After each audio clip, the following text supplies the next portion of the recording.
The moment you see this, the ambience at the top is divine, a feeling that I can't be expressed in the word.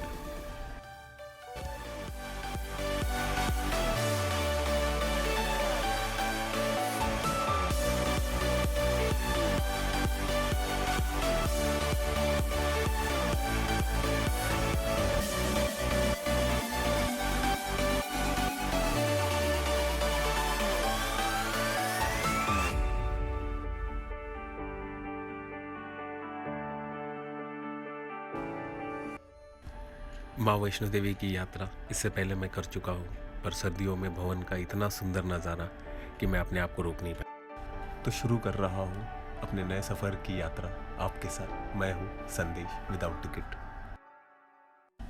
Jammu railway station से कटरा लगभग 50 kilometre दूर है।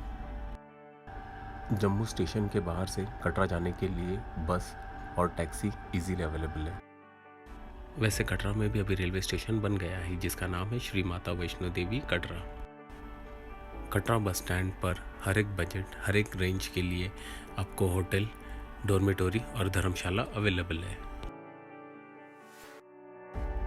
Katra bus stand के पास ही Niharika complex है। Niharika complex के लिए आप online booking भी कर सकते हो श्री माता वैष्णो देवी श्राइन बोर्ड के ऑफिशियल वेबसाइट पे। यहाँ पे ऑफलाइन भी रूम मिलते हैं, पर मैं आपको सजेस्ट करूँगा कि आप यहाँ पे आने से पहले ऑनलाइन ही बुकिंग कीजिए, क्योंकि पीक सीज़न में यहाँ पे रूम मिलना बहुत मुश्किल हो जाता है। यात्रा शुरू करने के लिए आपको यात्रा पर्ची की ज़रूरत होती है। आप इसे ऑनलाइन भी www.maavaishnodevi.org ये श्राइन बोर्ड के ऑफिशियल वेबसाइट से, अदरवाइज़ यात्रा पंजीकरण कक्ष जो कटरा बस स्टैंड के बाजू में ही है, वहाँ से आप ऑफलाइन भी यात्रा पर्ची निकाल सकते हैं। बाणगंगा से भवन जाने के लिए दो रास्ते हैं। एक है पुराना रास्ता, ज़्यादातर लोग इसी रास्ते से जाना पसंद करते हैं। बाणगंगा से अर्धकुंवारी की दूरी 6 किलोमीटर की है और प्रथम दर्शन चरण पादुका मंदिर भी इसी रास्ते पर है। दूसरा है नया रास्ता जो कि ताराकोट मार्ग के नाम से जाना जाता है। यहाँ पे सिर्फ पैदल यात्रियों के लिए ही ये रास्ता बनाया गया है। बाणगंगा से अर्धकुंवारी की दूरी यहाँ से 7 किलोमीटर की है। कटरा बस स्टैंड से बाणगंगा एंट्री पॉइंट तक पहुंचने के लिए ऑटो रिक्शा वाले आपसे 160 रुपये तक चार्ज कर सकते हैं। मैंने रास्ते में देखा बहुत सारे लोग थे, वो पैदल ही आ रहे थे। लगभग ये दूरी 1 से 1.5 किलोमीटर की है। जैसे आप यहाँ पे पहुँचोगे, ये ऊपर पहाड़ों पे दिख रहा है, वो अर्धकुंवारी का सुंदर मंदिर है।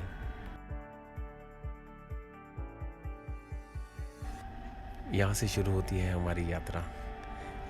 बाणगंगा एंट्री पॉइंट पे रुककर मैंने एक बार भवन की तरफ देखा और मन ही मन में कहा, किस्मत वालों को मिलता है ये मौका।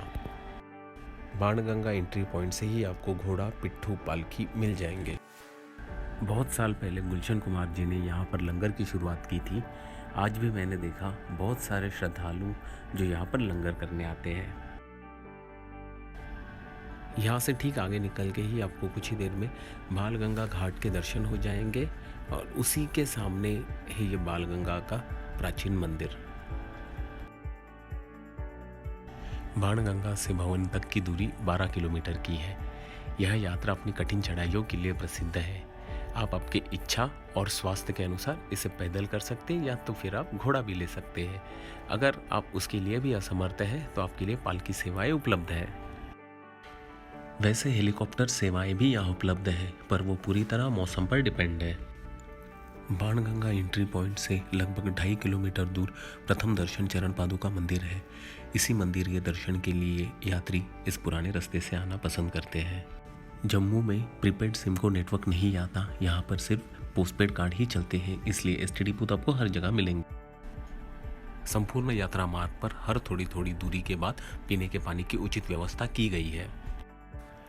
उसी प्रकार हर 200 से 300 मीटर की दूरी पर लेडीज़ और जेंट्स के लिए सेपरेट टॉयलेट आपको आसानी से मिल जाएंगे। यात्रा मार्ग के दोनों तरफ भेंट प्रसाद, dry fruit, photo studio, massage chair और बाकी सारी ज़रूरत की चीज़ों की दुकानें यहाँ पर अवेलेबल हैं। अब बारी आती है खाने की। भारत के हर कोने कोने से लोग यहाँ पर दर्शन के लिए आते हैं, इसलिए आपको हर प्रकार का खाना यहाँ पर मिल जाएगा। आपके लिए यहाँ पर कैफ़े कॉफ़ी डे की भी सुविधा उपलब्ध है। बाणगंगा, सांची छत, अर्धकुंवारी यहाँ पर एटीएम भी अवेलेबल है। तीर्थयात्रियों की सुविधा के लिए भवन, कटरा, सांची छत, अर्धकुंवारी और हेमकोटी यहाँ पर मेडिकल सहायता केंद्र है और हर व्यू पॉइंट पर फर्स्ट एड किट भी अवेलेबल है। यात्रा के दौरान अगर आपको स्वास्थ्य संबंधी कोई भी परेशानी हो तो इन सभी केंद्रों पर चौबीसों घंटे और निःशुल्क सेवाएं उपलब्ध है। 6 किलोमीटर की पैदल यात्रा के बाद हम पहुंच गए अर्धकुंवारी मंदिर। अर्धकुंवारी मंदिर के दर्शन के लिए 4 से 5 घंटे का समय लग सकता है और पीक सीजन में यह समय ज़्यादा भी हो सकता है, इसलिए बहुत से यात्री यहाँ पे न रुक के सीधे भवन की तरफ जाते हैं और वापस आते वक्त वो अर्धकुंवारी के दर्शन करते हैं। यदि आपके साथ छोटे बच्चे, बुजुर्ग व्यक्ति हो तो आप यहाँ पे अर्धकुंवारी मंदिर के प्रांगण में रुक सकते हैं। अर्धकुंवारी मंदिर के यहाँ पर यात्रियों के ठहरने के लिए श्राइन बोर्ड ने बहुत सी उचित व्यवस्थाएं की गई है। यहाँ पर निःशुल्क धर्मशाला भी अवेलेबल है। हमने हमारे लिए निहारिका कॉम्प्लेक्स से 700 रुपये दे के एक डबल बेडरूम बुक कर लिया था, जिसमें एक बहुत ही डिसेंट रूम, हीटर, बहुत ही साफ़ सुथरा टॉयलेट और गर्म पानी के लिए एक गीज़र अवेलेबल था। पीक सीज़न में यहाँ पर रूम मिलना बहुत ही मुश्किल हो जाता है और यहाँ का मौसम हर वक्त ठंडा रहता है। ऐसे में आप बिल्कुल भी न घबराइए, क्योंकि श्राइन बोर्ड ने यहाँ आपके लिए ब्लैंकेट स्टोर की सुविधा उपलब्ध कर दी है। मात्र 100 रुपये दे के आप यहाँ से ब्लैंकेट ले सकते हैं और वही ब्लैंकेट लौटाने पर आपके 100 रुपये रिटर्न कर दिए जाएंगे। श्राइन बोर्ड तीर्थयात्रियों को स्वास्थ्यकर भोजन प्रदान करने के लिए पूर्ण भोजनालय भी चलाते हैं। बोर्ड अपने सभी भोजनालयों को बिना किसी लाभ के आधार पर चलाने की नीति के कारण यहाँ पर सभी वस्तुएं सस्ता दर पर उपलब्ध है। अर्धकुंवारी मंदिर के यहाँ पर लॉकर फैसिलिटी भी अवेलेबल है। अर्धकुंवारी से भवन जाने के लिए 2 रास्ते हैं, नया रास्ता और ये पुराना रास्ता। नए रास्ते पर आपको बैटरी कार की सुविधा उपलब्ध है। नया रास्ता बंद होने के कारण हमने हमारी यात्रा पुराने रास्ते से पैदल ही जारी रखी। अर्धकुंवारी से लगभग 3-3.5 किलोमीटर की दूरी के बाद हम सांची छत पहुंच चुके थे। सांची छत पहुंचकर यहाँ का रूप नज़ारा पूरा ही बदल गया था। चारों तरफ बर्फ, बादल, कुदरत का इतना सुंदर रूप जो मैं आपको शब्दों में बयान नहीं कर सकता।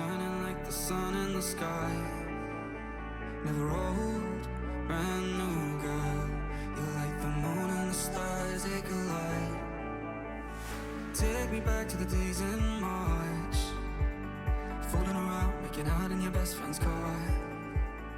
Hold me back for a minute, I can't think about you when you weren't in my arms. Thinking it over, I swear I told her when she's next to me, I'm my mind.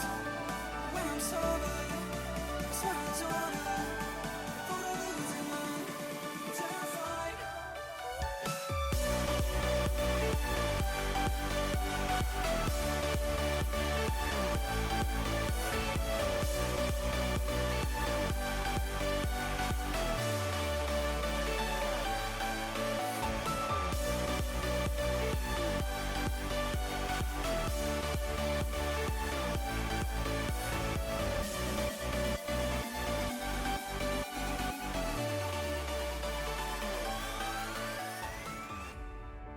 Sanchi छत से भवन की दूरी 3-3.5 kilometre की है। समुद्र सतह से 5200 फीट की ऊंचाई पर और त्रिकुट पर्वत की इस मुश्किल चढ़ाई के बाद जैसे ही आप यहाँ पे पहुँचते हो सारी थकान मिट जाती है, क्योंकि यहाँ से दिखने वाला नज़ारा तो लाजवाब है। वैसे आप श्री माता वैष्णो देवी की यात्रा साल के 12 महीने कर सकते हैं, पर सर्दियों में यहाँ का नज़ारा कुछ और ही होता है। चारों तरफ बर्फ़, बादल, जैसे प्रकृति अपनी सुंदरता बिखेरे हुई है और उसी प्रकृति की सुंदरता को 4 चांद लगाता हुआ माता का ये सुंदर भवन।